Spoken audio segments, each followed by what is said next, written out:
What if you had instant analytics on your PDP images and a faster way to create content that performs better? That's what we're diving into in today's episode, how top brands and retailers are using analytics and automation to stay ahead across retail media and the digital shelf. It's Rapid helps teams scale smarter. They analyze image performance, they help you create optimized assets for retail media networks and the digital shelf, and they integrate directly with PIM and DAM systems for seamless execution. Brands like Pepsi, Mondelez, and Instacart use It'sRapid to go beyond basic tools to uncover gaps in PDP and retail media performance by analyzing the images themselves, not just the count. Streamline banner creation across hundreds of formats for Amazon Ads, Walmart Connect, and other retail and social platforms, and launch high-performing content more than 80% faster across e-commerce and marketing channels. If you're buried in manual work or struggling to keep up, this episode and It'sRapid will show you a better way. Visit itsrapid.ai to learn more.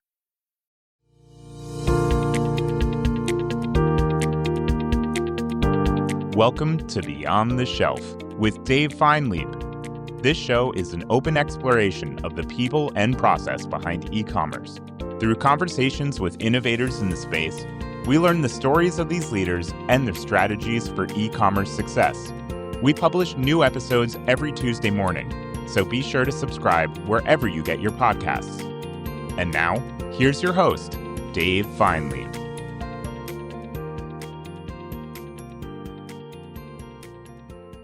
Hello, and welcome back to Beyond the Shelf. My guest today is Joe Lamberson. Joe is Director of Digital Initiatives and Partnerships at Acosta Group, where he leads efforts at the intersection of digital commerce, retail execution, and technology partnerships. A core part of Joe's role is identifying and scaling partners that help Acosta Group and its clients modernize how they operate across the digital shelf. Over the course of his career, Joe has built deep expertise across e-commerce, retail operations, and digital enablement. He works closely with brands, retailers, and technology partners to turn strategy into execution, especially when it comes to automation, content scalability, and AI-driven workflows. Today, we'll talk about how Joe got his start in digital commerce, Acosta Group's perspective on the evolving retail and e-commerce landscape, and how partnerships, particularly Acosta Group's work with It'sRapid, are helping brands unlock automation and AI capabilities at scale. Joe, welcome to the show. Wow, Dave, what an intro. I'm really excited to be here, and it feels like this is a long time coming. So I'm excited to join you on the podcast today. We're excited to have you on the show. It's great to be speaking with you. Always a pleasure. Take us back. How'd you get your start in the space? Yeah, so like most people out of college, I worked retail, and that's where I kind of fell in love with understanding the customer journey and understanding customer pain points. And so did that for a few years, and then had the opportunity to work for a content service provider in the space that you're very familiar with, Syndigo, where I did customer success for them. And it was a really interesting time in the life of Syndigo, because it was a time where they were acquiring a lot of different businesses, right? From Gladson, FSCNet, Web Collage, Idamaster. There was a point where it was maybe like 10 platforms that were still kind of alive and running. And taking a step back and looking at it, I was like, wow, there's a lot of things that brands have to manage. And there's a lot of pain points, because obviously there's a lot of people trying to solve these pain points, right? So did that for a few years, and then moved to a different software company around COVID that did supply chain, electronic supply chain. So it was actually fairly good timing to be in the electronic supply chain industry, where you're saying, hey, where can I source capacitors? Where can I source semiconductors? So totally at the other end of the supply chain, right? Where the ideation of like what the next vacuum or hair dryer is going to be. And then after a few years of that, they were acquired by Siemens. And so I had the opportunity to work for Acosta Group to lead growth and alliances with them. And it's been a really, really fun time to be back at the other end of the supply chain, where we're really helping brands win. You are one of the great connectors in our space. Is that natural for you? Do you work at it? How does that come about? So another part of my journey is I played music. So that was where I was working in retail, and I and I was living in Nashville trying to make it as a musician. And so really kind of selling yourself and in that going in and, talking up other bands and making connections there and saying, oh, hey, we got to make, let's do a show together. Let's collaborate there. So I think that Nashville's a really cool town for that too, where it's really unique, where you have all these artists, whether it's a chef or a band or a creative person, a photographer. Like it's kind of like that rising tide raises all ships. And so there's that really uniqueness where people aren't necessarily going against each other. There is some competitiveness, but it's really like, hey, how can we support each other to reach a common goal? And that's kind of where I take in the industry is our industry is crazy, and it's really like hitting a moving target. And the more partnerships you can have, and the more people that are on the same page, externally and internally, is really important. So I think that's probably where I got it the most. What a great story and what a great approach. Tell us a little about Acosta Group, the overview, what you're working on, the scale, kinds of clients that you work with. Yeah, so Acosta Group, the umbrella company Acosta Group, has been around for about 100 years. Acosta as a regional broker. It's really a collection of retail, marketing, food service agencies, really helped to design brands win in the modern landscape. We service over 3,200 clients, 130 of those, over 130 being billion-dollar clients. We have about 60,000 employees. But on the brand side, we also help 1,000 emerging clients. And so that's been really cool at Acosta Group, where we support brands who are just trying to get distribution into national retailers, and then helping larger brands keep that distribution and help them win further. And then a few years ago, kind of a little bit actually before COVID, which was good timing on our part, we started Acosta Group Connected Commerce. So that's an agency led by Cody Tusberg and John Carroll, who you need to have on the podcast Nest. They're very brilliant guys. On my short list. Let's exactly, get them on. Yeah. But we've really developed an agency that's all in one to support our brands on the digital shelf. So we have digital shelf management. We have full service management for Amazon and Walmart, and then we have shopper marketing, retail media, and that entire team is also underpinned by insights and analytics. So having a team that supports our clients there, understanding the ROI of our services is really helpful. So if I read it right, it's really a holistic capability set, all the way from the services. You've got broker capabilities, you've got content, you have insights, kind of the full spectrum that a brand would need. Yeah, we really view ourselves as the bridge between the digital shelf and the physical shelf. We think that just our agency's kind of motto is digital first doesn't mean digital only, and we're really proud of our brick and mortar heritage, because we can tie those sales incomes throughout the entire process. And e-com's growing like crazy. We're seeing all that stuff, but still a majority of sales are happening in store, and the success of in store is really important to our brands, just as important on the digital shelf. Speaking about this bridge between e-com and the physical shelf, tell us about the retailer side of the business. I know you work with a lot of retailers as well. Yeah, so that's part of what kind of sets us apart, right? Is we have that brick and mortar heritage. And so we are the sales teams for a lot of these brands. And so we have headquarters sales teams and headquarters at, in Rogers, Arkansas for Walmart, and Minneapolis for Target, Cincinnati and for Kroger. And so we are really uniquely positioned to talk to these retailers every day.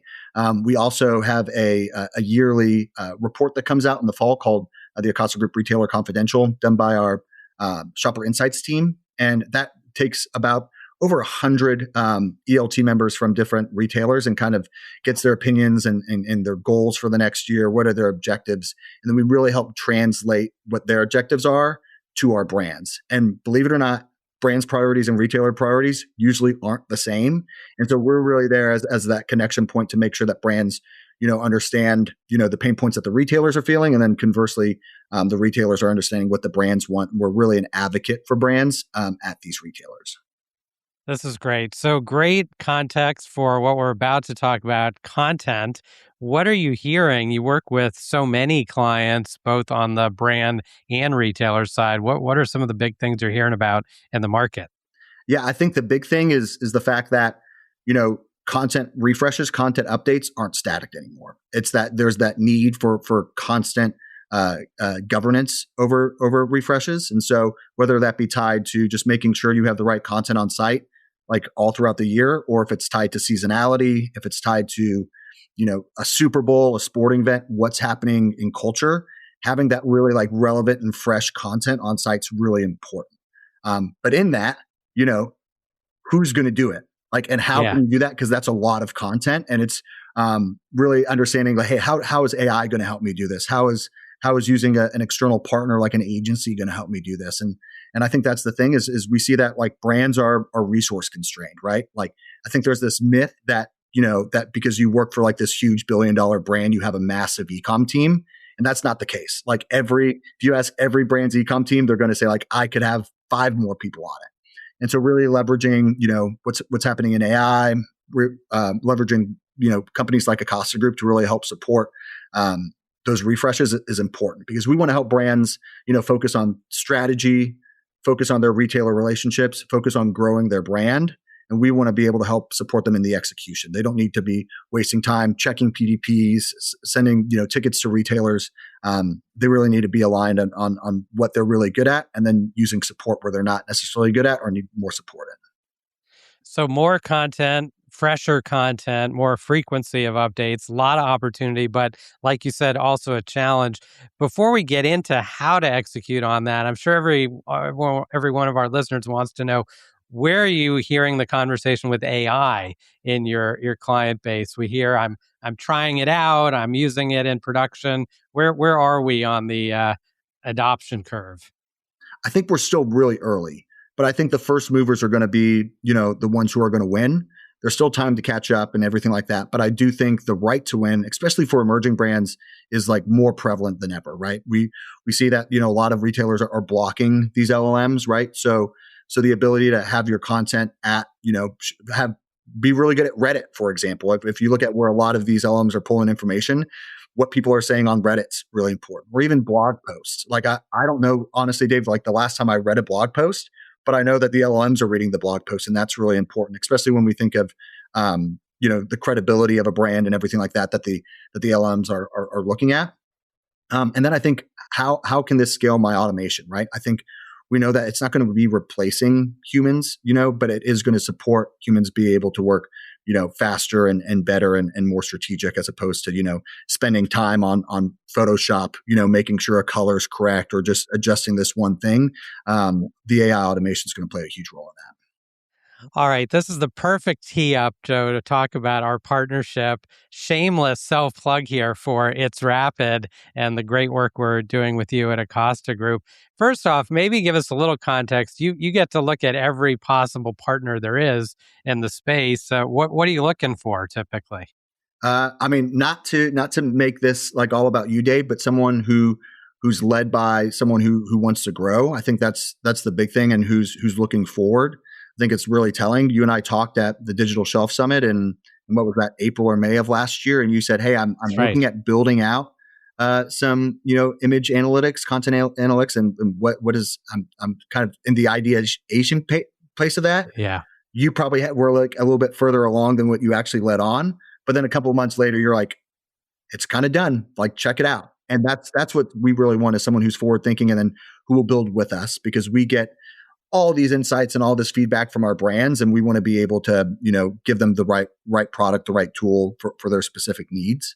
So that's really important. And then what's It'sRapid is helping us do is just become more agile, right? And more agile.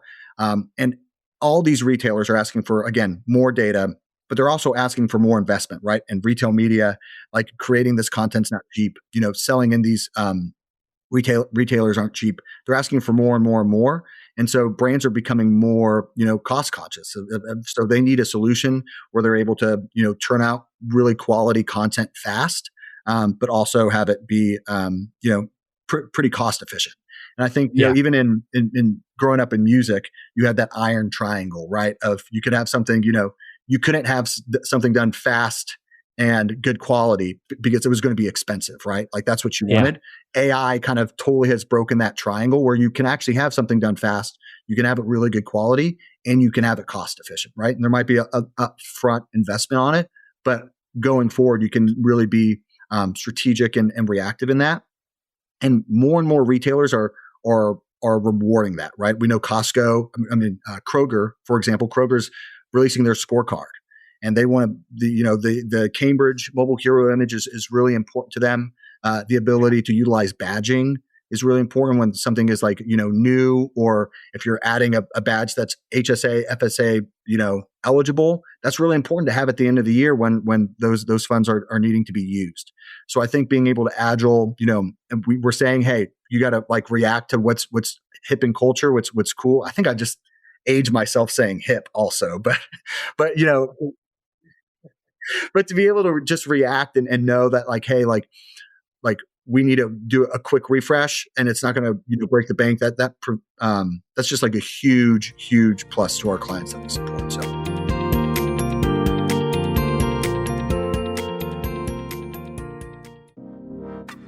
This episode of Beyond the Shelf is brought to you by It'sRapid. It'sRapid is the platform Pepsi, Mondelez, Instacart, and hundreds of other leading brands and retailers use to build personalized content at scale. Whether that's images, videos, or product descriptions for their product detail pages, shoppable videos or banners for their digital ad campaigns, or sell sheets for sales enablement, brands that use It'sRapid are able to produce high-quality, on-brand content on average more than 80% faster than category competitors. To find out more, please visit itsrapid.ai. Yeah, so this trifecta: speed, quality, and sort of the volume of content. Yep. Those, I think you're exactly right. Those have been really challenging. We've all aspired to do that in the past, but now you can do it. I want to spend a moment on these mobile heroes and Cambridge and some of the retailer requirements. Will you just kind of give us the 101 on what are you seeing in terms of requirements there and some of these other aspects, the overlays and badges and so on? Yeah, I think it's kind of scattered, right? I think we're working with retailers on what they actually want, right? Some retailers are very adamant that they want it, like a Kroger, who says, Right. hey, like the image has to have like the flavor and size called out, and then you can kind of do whatever you want. You can add, cartoon characters if you're working with like a show like Bluey or something like that. Right. They're saying like in their scorecard coming up that they're about to release, like that's a non-negotiable. Like you're going to get dinged if you don't have that. Whereas other retailers, it's more of like a nice to have. And so brands are confused of, hey, should this be on my roadmap? And again, the ability to say like, hey, it doesn't necessarily have to be on your roadmap. We can go and support you where the retailers need it. Same thing with the badging, right? Because we know that badging, I forget what the actual time is, but if you have something that's new, it's allowed to be on site for like 60 days after it's been introduced. And after that, you got to take that badging off, right? Well, historically, brands have not wanted to invest someone to go into a bunch of different products and add that badging and then have someone go in and put that badging up and then take it down. Right. So the ability to, I think that's why this marriage works so well, David, is the fact that, our team's able to create content rapidly. That's a great name, but then actually take that content and then execute and then take it down where needed is really important also. Yeah, this is a great insight. Getting the content up's half the play, and then you got to make sure you get back to that evergreen content so you have the right thing on an ongoing basis. Yeah. People don't, you don't always think about like the getting it down is an issue, but if you think of a brand utilizing like a celebrity's face or something like that, as soon as that contract ends, you got to get that face off of that product, and then that's going to cost you way more money and legal issues and legal woes than actually just having someone to support you to get that content down when you need it down. This is a great area, and this automation and AI capability where we've rolled out, where you can do the badging, you can do mobile heroes, do things like that, I think is a great example of the partnership. Tell us about some of the other areas we're working on together. Secondary images, lifestyle, retail media, I think is an interesting space as well. Yeah, I think on the retail media side, historically, like again, when you're talking about the triangle, you could do it in Canva and have it just done like really poorly, and those banners won't look really good. And it's kind of noticeable, and so the ability to take something that you're spending in some cases millions of dollars on that badge and making sure that it's really great and looks fantastic is important, right? And then we know even I'm talking about Kroger a lot because Kroger is top of mind with their scorecard release. But again, those lifestyle alternate images is something that they're going to need to have. And I think if we look at the brands that are winning, we're not seeing, the 6-side package shots anymore on PDPs, right? We're seeing that front-facing package shot that's either a Cambridge Mobile Hero, and then everything else is alternate lifestyle images, talking more about the brand, making sure that you're connected, because now more than ever, all products are really great. It's not the case where even private label has really stepped up. And if you haven't noticed, like, these retailers are really investing a lot into their private label, so their content on site is going to look really good. So I think that's another pain point, is like, now you're competing against great content on for private label, and they're not just winning on price anymore. They're actually winning a lot of times in content. We see that with on the food distributor side with Cisco and US Foods. They know what does well on their PDPs, and so US Foods has video on their private label items. And you as a national brand can't have a video on your private. And that there's a reason for that right now. And you probably will in the future, but I think that that's important to know that in a time where now private labels stepping up their game, it's more important for you to be able to have those lifestyle images that you can create quickly. And again, going to the point that are relevant to what's ever happening in culture. So. Yeah, these are such great points. So content has always been important, but even more so now is what you're saying, because of what's going on in investment in private label, in overall product quality being there. And you've really got to be able to differentiate and do that quickly now in this market. Yeah, the more content that brands can get, the better, right? Because we know the LLMs are only as good as the data that's available to them. Yeah. And we know more and more retailers are investing in agentic search. And so if you don't have that content there, whether it be, a robust marketing copy, whether it be, feature benefit bullets, images that your product titles concatenated the right way, like, you're not going to show up in these agentic searches, both like in a ChatGPT Perplexity, but, Cisco's rolling it out where their salespeople are using sales agents. And if you have some frozen shrimp, and in that search, you definitely want something from South America, and you don't have South America in any of your data, you're not going to be brought up and you're going to lose sales. So I think that's the other part too, that I know, like, we're working on together is how we source that data. Because, yes, you want good quality data, but you also just want data right now. And a lot of, data is segmented within teams, right? Like, it could be with the sales team. It could be with your master data management team. It could be with the marketing team. And being able to have all that data in one spot and having partners that can actually support you, and that's really important now more than ever. This is so great. I want to talk about one other area before we get to our rapid rundown here, which is learnings and any thoughts for your brand partners. What are you seeing? What should they be thinking about as kind of they do their planning for this next phase of digital commerce? Yeah, I mean, I'm going to sound a little bit like a salesperson, Dave, and that's kind of what I am at some point.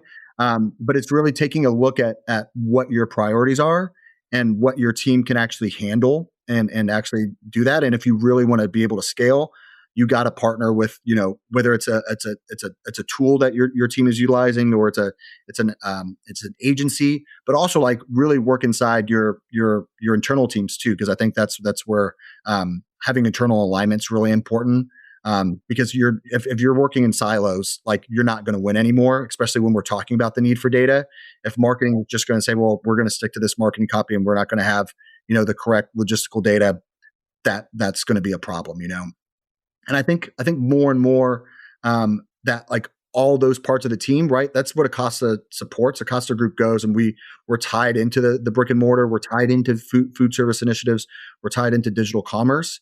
And one of the great things that Acosta Group does is we have our leadership development program, where we take, the best and brightest from colleges across the country, and then we put them through like the ringer for, I think, about 18 months, where they go in each part of our business. So they can go into the food service side for core food service. They can go to Mosaic for our marketing. They go to Acosta or Crossmark for their headquarters sales turn. And it's really like almost like, becoming a doctor, except we're talking about the CPG industry. And so we get these really well-rounded individuals who know every part of the business. And so we have a couple on our digital commerce team who, have seen kind of everything, and they're still young, but they've kind of are what's more experience for their years. And so they're able to speak to a lot more things. And I think that's what, brands going to 2026 is looking at things a lot more holistically. Stop just having the blinders on and seeing how everything, can work together harmoniously is going to be important as we're talking about more and more AI. They're pulling, from brand sites, and historically, like maybe like the e-commerce team was like, well, the brand site's not my problem.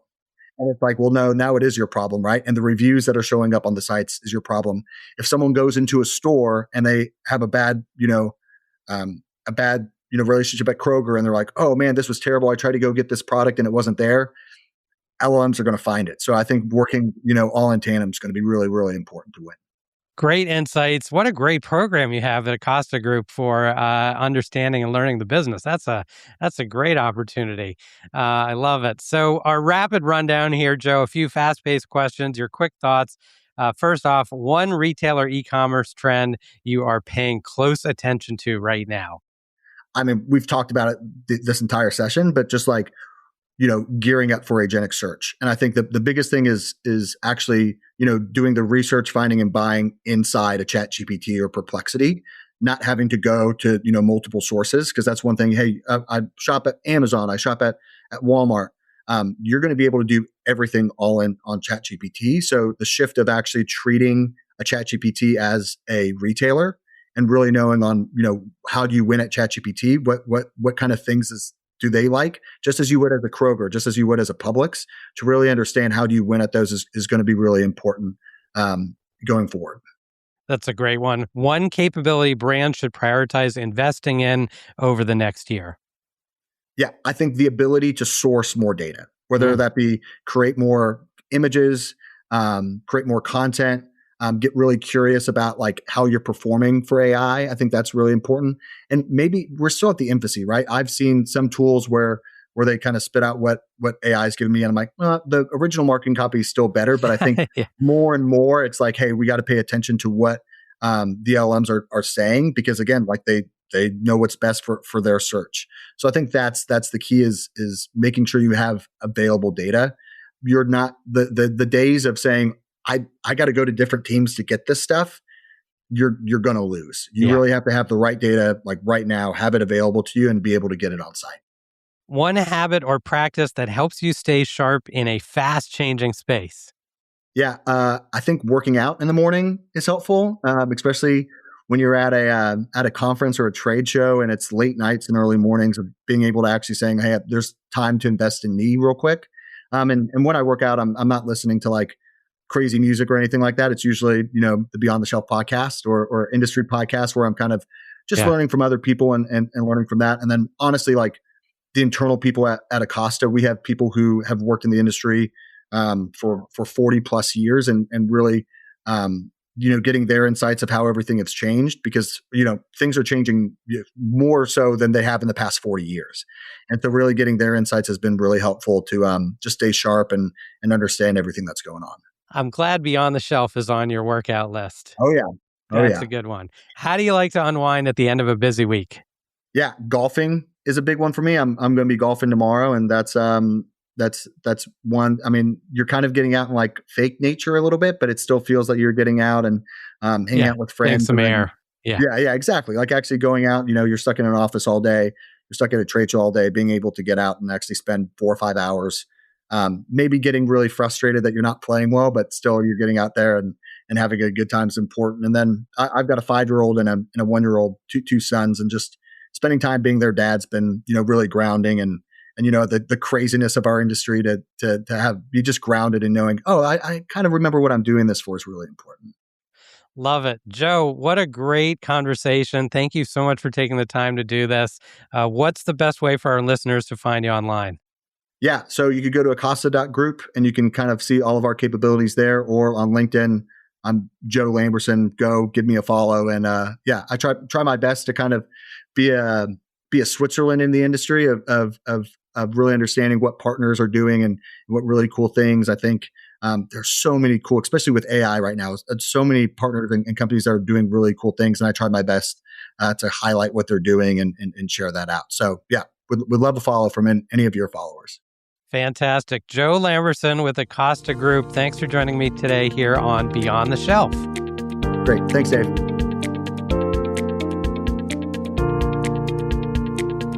That's it for this week's episode of Beyond the Shelf. If you enjoy the show, be sure to like, subscribe, and leave us a review. It really helps us grow. And feel free to share us with your colleagues so they too can hear weekly perspectives from the brightest minds in e-commerce. You can also check us out on LinkedIn, where we post clips from each episode, share Dave's takes on breaking industry news, and much more. Beyond the Shelf is a production of It's Rapid. Our host is Dave Feinlieb, and our producer is Jake Musiker. Thanks for listening, and we'll see you next time on Beyond the Shelf.